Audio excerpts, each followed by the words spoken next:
Bonjour à toutes et à tous, bienvenue dans cette édition sur Grand Lille TV. Comme à chaque édition, d'ailleurs de Lille 3000, des statues géantes prennent place rue Faidherbe. Et pour cette année, avec la thématique Eldorado, l'artère emblématique de Lille a vu s'ériger cette nuit les premiers Albert Hirès, 10 œuvres monumentales qui ont été créées pour Eldorado, Lille 3000, dans des ateliers au Mexique, il faut le souligner, les ateliers El Volador et Artsumex.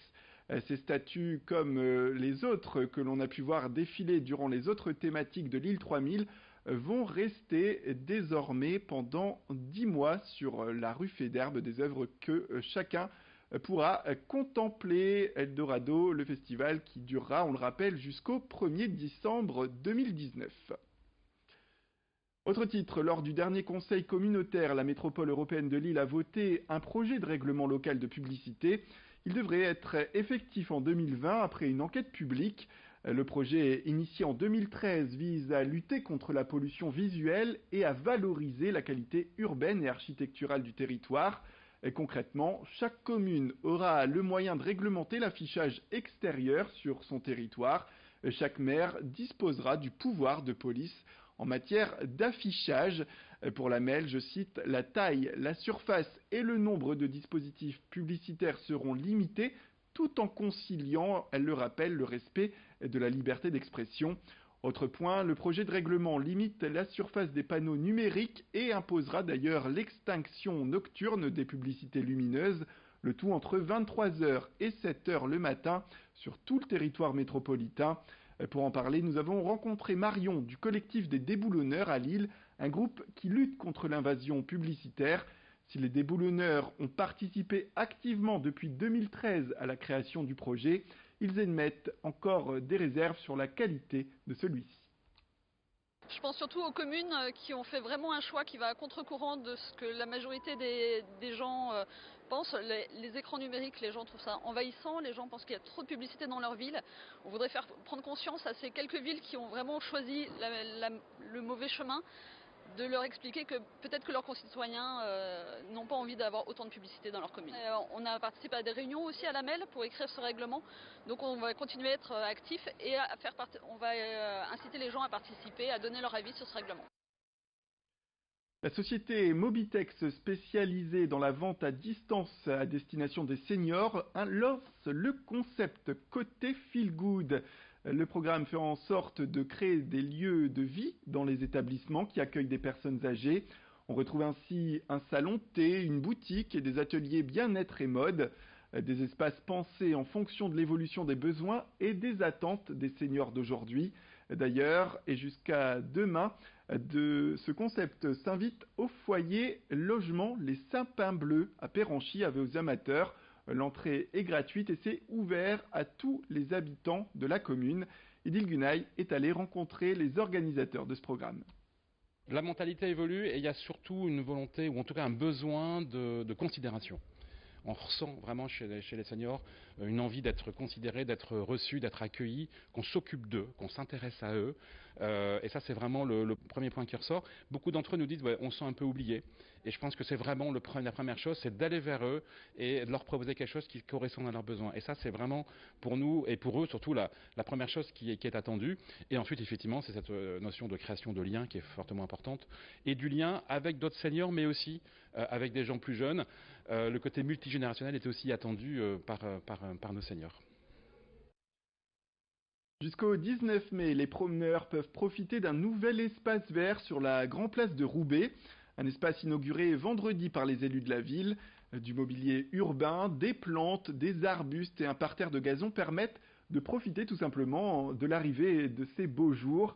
Attention, ce lieu se veut éphémère car les différents éléments et les plantations de ce jardin seront ensuite redispatchés dans d'autres espaces verts de la ville.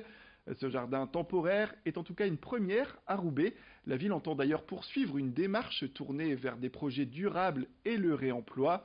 Pour cette édition, d'ailleurs, le jardin propose un clin d'œil à l'événement Lille 3000 dont on parlait en début de flash. Lille 3000 Eldorado avec une décoration mexicaine et des plantes exotiques. Idil Gunay s'est rendu sur place.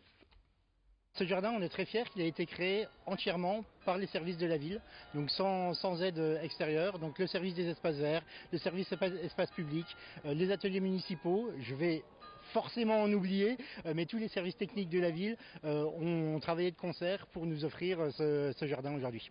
On a un mix de végétation locale et puis un clin d'œil à Eldorado de l'île 3000 qui débute dans quelques jours. Donc on a mis des palmiers, on a mis des agaves, on a mis sur les pots de fleurs, comme on le voit, des illustrations qui évoquent le Mexique pour amener ce côté un petit peu décalé, mais en lien toujours avec l'île 3000 et la parade Eldorado.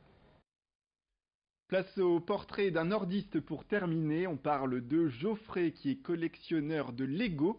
En plus des maquettes traditionnelles de la marque, il a des milliers de briques en réserve. Elles lui servent à créer des modèles uniques qu'il imagine seul ou en groupe avec d'autres amateurs. Il fait d'ailleurs partie de l'association Stilug qui organise des expos et qui réunit des collectionneurs Lego du Nord. Tout de suite, place à la rencontre. Bon, du coup, bienvenue dans l'antre. C'est en rencontrant les membres de l'association Stilug que Geoffrey a découvert les Lego. En 6 ans, il est devenu un véritable maçon des mini-briques. Je rentre le matin du boulot, passer 1 heure ou 2 heures là-dessus, voilà, de juste créer un peu, de construire quelques trucs, ça détend. Voilà, il y a une transition un peu entre le boulot et puis après la vie de famille. Une fois que j'ai mis le pied dedans, je m'y suis mis bien comme il faut quand même, faut être honnête. Geoffrey se détache vite des modèles originaux vendus par la célèbre firme. Il amasse des milliers de briques et imagine des décors de série avec ses amis constructeurs. Ensemble, ils se partagent la construction de scènes entières où chaque détail a son importance. Le camion de pompier d'une saison de Walking Dead, rien que pour faire le pare-choc, je m'y suis repris à 5-6 fois. J'ai rechangé le pare-choc, j'ai rechangé la calandre. Et moi je préfère ça. Ça me permet vraiment de toucher ce qu'on appelle toucher de la brique. Il participe ainsi à la construction de maquettes faisant plusieurs mètres de long. La plupart sont ensuite montrées au public lors d'expositions. De son côté, Geoffrey crée également un décor gigantesque. Il imagine seul, au fil de ses voyages, la construction d'une ville Lego. Au fond, c'est la partie, ça c'est le projet à long terme. C'est une ville que je souhaite développer. Je vois d'autres idées ailleurs où il y a quelque chose dans une ville. Des fois, je prends des photos d'immeubles ou des photos d'aménagement urbain. Et puis je me dis, tiens, ça serait pas mal de mettre ça. Et puis du coup, je reprends ce que j'avais déjà fait et puis je le remodifie. D'ici quelques années, c'est le monde entier qui leur a ressemblé en Lego dans sa petite chambre de Delémont. Voilà, c'est la fin de cette édition. Merci à toutes et à tous de nous avoir suivis. Restez avec nous, l'information continue.